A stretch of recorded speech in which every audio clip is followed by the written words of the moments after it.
अस्सलाम वालेकुम मोहतरम नाजरीन, शानी क्रिएटर यूट्यूब चैनल में आपको खुश आमदीद। एक मौलवी साहब का पजामा दर्जी ने ज़रा लंबा कर दिया। मौलवी साहब शरी यानी टुकनों से ऊंचा पजामा पहनते थे। बेगम से कहा कि जुमा से पहले ज़रा पजामा 4 इंच कम कर देना। बेगम रोज़मर्रा की मसरूफियत में भूल गईं। दूसरे दिन मौलवी साहब ने बेटी से कहा, ज़रा पजामा 4 इंच कम कर देना। बेटी भी भूल गई। तीसरे दिन मौलवी साहब ने बहू से पजामा 4 इंच कम करने को कहा। बहू भी भूल गई।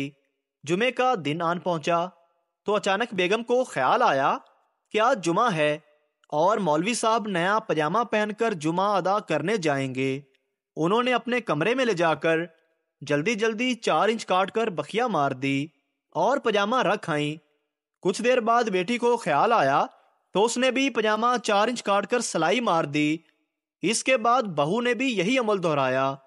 दोपहर को जब मौलवी साहब ने गुस्ल करके पजामा पहना तो वो कच्छा बन चुका था। पाकिस्तान के गरीब आवाम की माली हालत भी हर बजट में नए नए टैक्स लगकर मौलवी साहब के पजामे जैसी हो गई है। जिसको याद आता है वो नया टैक्स लगा के इनकम को छोटा कर देता है। बीवी ने नमाज पढ़ के दुआ के लिए हाथ बुलंद किए और फिर फौरन ही नीचे कर लिए। शोहर ने देखकर पूछा, दुआ क्यों नहीं मांगी? बीवी ने जवाब दिया, मैं दुआ मांगने लगी थी कि मौला आपकी सारी परेशानियां दूर फरमाए। फिर ख्याल आया कि कहीं मैं ही ना मर जाऊं। एक लड़के ने मौलवी से पूछा, क्या गैर महरम लड़की को छूने से वजू टूट जाता है?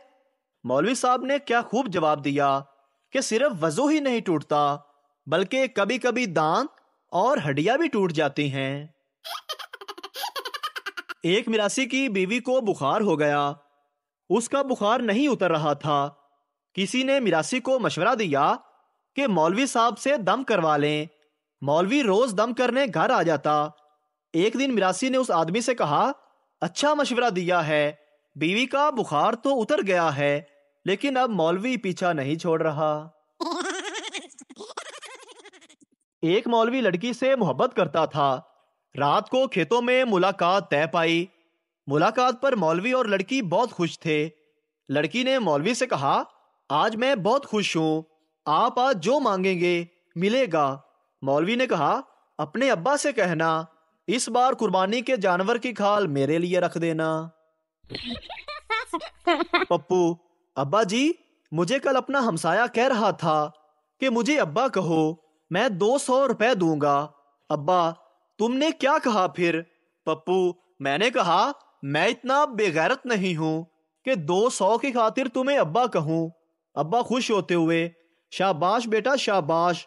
पप्पू, अब्बा फिर मैं 500 में बात फाइनल कर आया हूं। अब्बा, लख दी लानत तेरे ते। एक पंजाबी जहाज में बैठ गया। कुछ देर बाद 7-8 एयर होस्टर्स खाना तकसीम करने के लिए आ गईं। ये देखकर पंजाबी परेशान हो गया और कहने लगा, ओए सारे ही आ गए हो, कोई स्टीयरिंग ते भी बैठा है। शोहर, बेगम पत्ती कहाँ पड़ी है? पूरा किचन छान मारा है। बेगम, तुम मर्दों को कोई कभी चीज नजर नहीं आती, सब कुछ हमें बताना पड़ता है। एक छोटा सा काम जिम्मे लगा दो, वो भी पहाड़ बन जाता है। सामने बर्तनों वाली अलमारी खोलो, उसमें मिर्च मसालों वाला खाना है। उस खाने में बिस्किटों का डब्बा होगा जिस पर नमक लिखा हुआ है, बस उसी में पत्ती पड़ी है। एक आदमी झूठ बोलने की वजह से बड़ा मशहूर था। एक बूढ़ी औरत को पता चला तो उसकी इस्लाह की नीयत से उसके पास गई और बोली, बेटा मैंने सुना है कि तुम दुनिया के सबसे झूठे आदमी हो।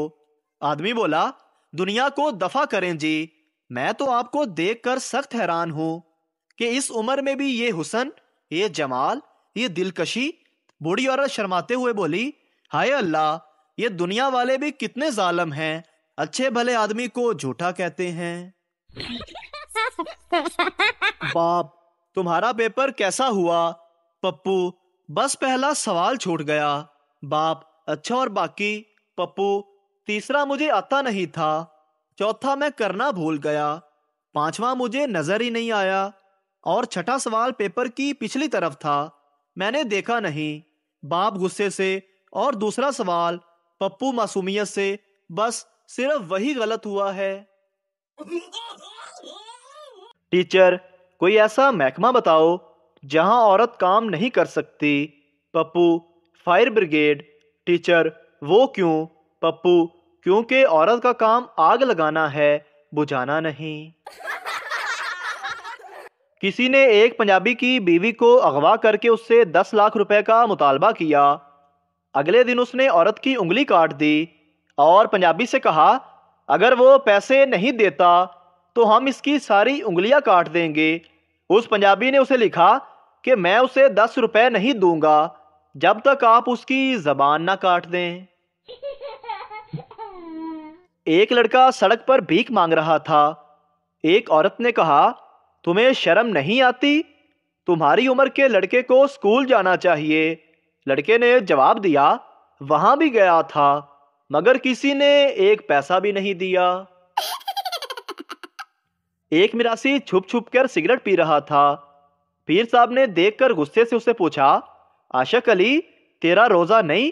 میراثی نے کہا علی جاں مولا خوش رکھے، روزے تے تواڈے ہوندے نے، ساڈیاں تا کچیاں قبراں ہوندیاں نے۔ شوہر جلدی سے سیلفی سینڈ کرو۔ بیوی میں گھر کے کام کر رہی ہوں، بعد میں کرتی ہوں۔ میاں نہیں جان ابھی سینڈ کرو جلدی۔ بیوی ابھی نہیں۔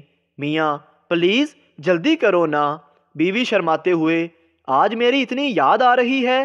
میاں بولا ارے نہیں پگلی، باس کا چھوٹا بیٹا آیا ہوا ہے، بہت تنگ کر رہا ہے، اس کو ڈرانے کے لیے تمہاری سیلفی چاہیے۔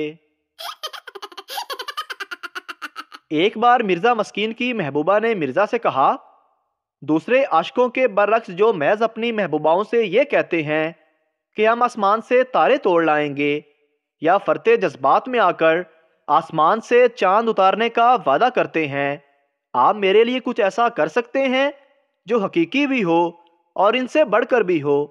اس پر مرزا بڑے اطمینان سے بولے میں آپ کے قدموں تلے جنت لا سکتا ہوں۔ ایک پٹھان نے خربوزوں کی ریڑھی لگا لی۔ شام کے 4 بج گئے لیکن ایک بھی گاہک نہیں آیا اور خربوزے گرمی کی وجہ سے سکڑ گئے۔ پٹھان خربوزوں پر پانی چھڑکتے ہوئے بولا اوئے بغیر تو نہیں وکنا تے نہ وکو پر ہوش تے پکڑو۔ بیوی آپ بہت موٹے ہو گئے ہو۔ پٹھان آپ بھی بہت موٹی ہو گئی ہو۔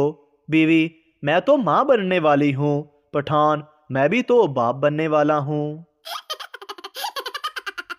ایک سردار کی بیوی ڈرائیور کے ساتھ بھاگ گئی۔ لوگوں نے پوچھا سردار جی اب کیا کرو گے؟ سردار بولا کرنا کیے ہن گڈی آپ چلاواں گے۔ ایک دوست دوسرے دوست سے تمہیں معلوم ہے میری امی جادوگر ہیں۔ دوسرا دوست وہ کیسے؟ پہلا دوست میری امی جیسے ہی اپنا جوتا اٹھاتی ہیں میں غائب ہو جاتا ہوں۔ عاصم طلحہ سے چائنا کے لوگ کرکٹ کیوں نہیں کھیلتے؟ طلحہ پتہ نہیں۔ عاصم کیونکہ ٹیکنیکل پرابلم ہے، سب کے چہرے ایک جیسے ہوتے ہیں، جو آؤٹ ہو کر اندر جائے گا وہ دوبارہ بھی آ جائے گا تو کسی کو پتہ نہیں چلتا۔